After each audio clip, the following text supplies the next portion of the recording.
I am shocked Samsung didn't call this the S22 Note. Because in all but name, this is the new Galaxy Note we've been waiting for.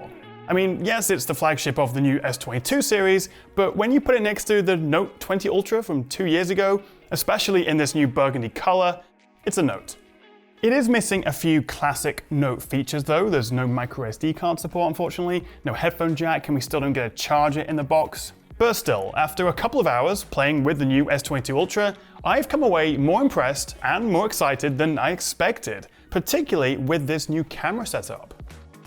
So here is the family, and I'm actually making a whole video comparing the S22, the Plus and the Ultra, so make sure you have subscribed and you've hit that bell icon, as there's some pretty big differences between them.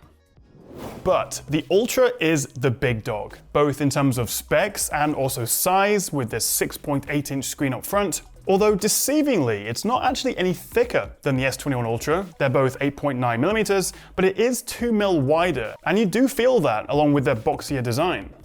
Round the back, the so-called mirrored camera wall from the S21 is now integrated into the body, so now we just have these, well, 5 sticky outy bits. I am slightly concerned the lenses may get scratched more easily, or it'll scratch your desk or your table, but the good news is on both the front and the back, we get the new Gorilla Glass Victus Plus. In fact, the whole S22 series are the first phones to use it. Although it is a little hard to say how much difference this Victus Plus glass will make in terms of durability and scratch resistance, I am sure I will find out within the first 5 minutes of opening it up, because I always end up scratching my phones. Or indeed when I have these other phones in my pockets and I'm doing camera comparisons, I never learn to put cases on it or screen protectors, but it always ends up scratched. So I will report back in my full review whether the glass makes any difference. There is definitely a hint of the LG Velvet to the Ultra's camera layout, but it still has a nice, clean, uncomplicated aesthetic. And I think the burgundy, or actually maybe the green, is my favorite color. It does also come in Phantom Black and Phantom White, so there's 4 to choose from, although you'll still probably want to put a case on this anyway. Front and center though, we have this huge, absolutely stunning screen. It is still Quad HD+, AMOLED, HDR10+, and 120Hz like the S21 Ultra, but now the LTPO panel can actually adapt from 1 to 120Hz, which is a slight improvement from the 10 to 120 before, so we could get a slight battery boost from that. I wouldn't have said no though to a 144Hz option at 1080p. More games are being optimized for this as more gaming phones come with a high refresh, so for gamers, perhaps that would have been nice, but alas, not this time.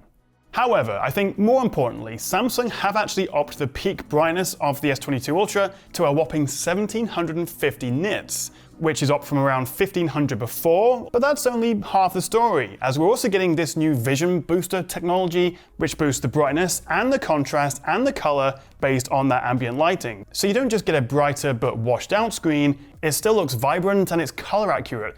We do still have this central hole punch selfie camera up front.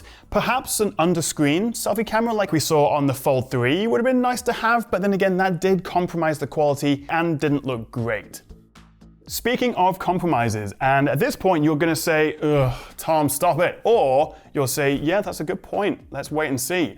Snapdragon versus Exynos. Again, we're going to have 2 models of the S22 Ultra, in fact the whole S22 series, powered by either the Snapdragon 8 Gen 1 or the Exynos 2200. Now so far we haven't been able to run any tests, although a big focus is on AI performance, which powers a lot of the camera tech and helps the phone run more efficiently. There is one notable downgrade though, and that is the entry-level model of the S22 Ultra only comes with 8 gigs of RAM. Previously, we had 12. Which, considering the price, which I'll put in the description below, feels pretty stingy, although there is also a higher-end 12GB model and storage tops out at 1TB. Although there is a new RAM boost option to, well, boost the amount of RAM you have, so effectively the 8 can become 16. I'll tell you what is impressive though, how they managed to squeeze a 5000 mAh battery in this.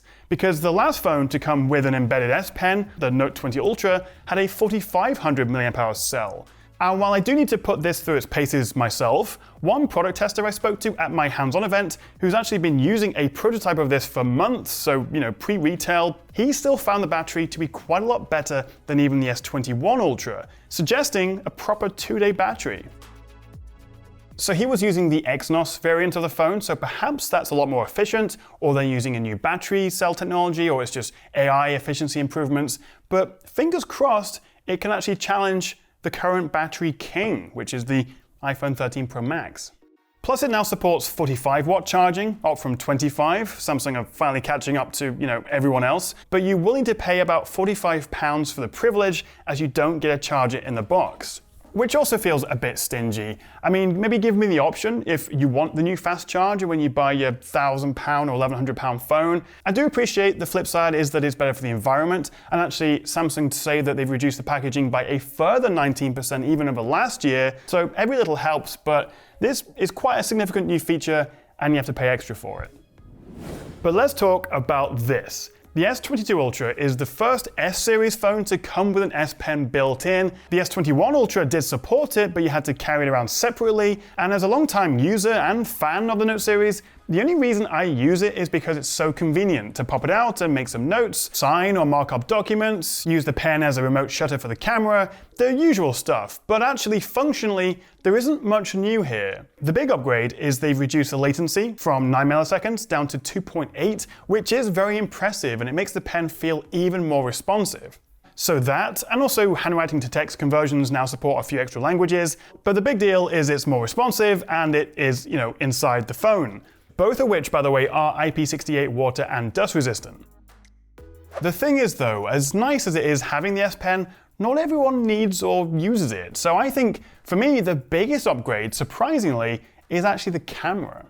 Because at first glance, the setup looks very similar to last year, with a 108 megapixel main lens, a 12 megapixel ultra-wide, and dual 10 megapixel telephoto lenses, which give us 3 and 10 times optical zoom respectively. And we can still punch into that ridiculous 100 times space zoom. Handy for spying on someone or maybe checking your gate at the airport from a distance, not so much for taking a quality photo. And then around the front we have a 40 megapixel selfie camera. But if you dig a little bit deeper past the megapixels, actually the main camera and both telephoto lenses are completely revamped. New sensor, new lenses, the processing. Although sadly the ultra-wide and the selfie haven't been significantly changed, they're basically the same as the S21 Ultra.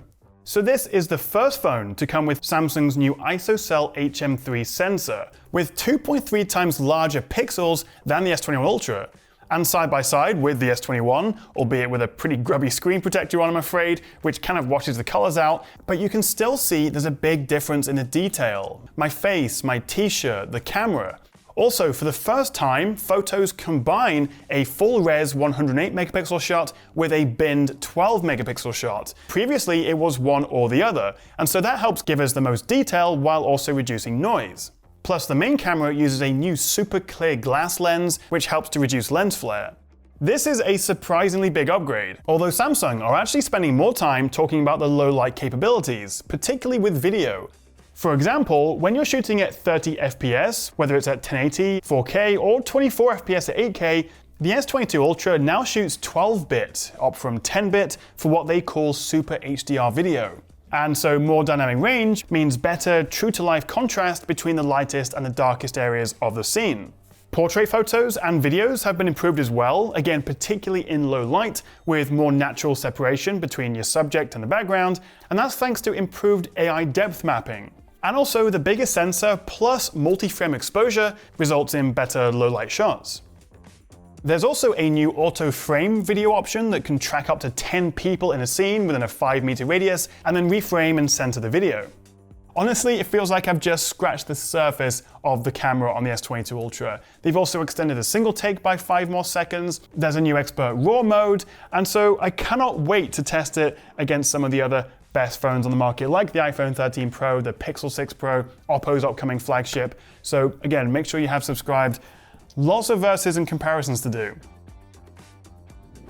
So altogether, we're getting a refreshed Note-style design, new processors, we have the built-in and more responsive S Pen, together with a 5000 mAh battery, which is not something we've seen together before, faster charging, a brighter and more durable screen, a surprisingly big camera upgrade thanks to the new and bigger sensor and smarter AI. But in terms of downsides, well, as I say, there's no microSD, no charger, the ultra-wide and the selfie haven't really changed, and once again we may see a disparity between the two chips. It is also a very big phone, and once you put a case on it, it might just be too big for most people. Although for other people, and probably myself included, that's exactly what I'm looking for. I want the biggest and the best. And I also think if you're still rocking a Note 10 or Note 20 Ultra, particularly if it's the rubbish Exynos version, this is what you've been waiting for.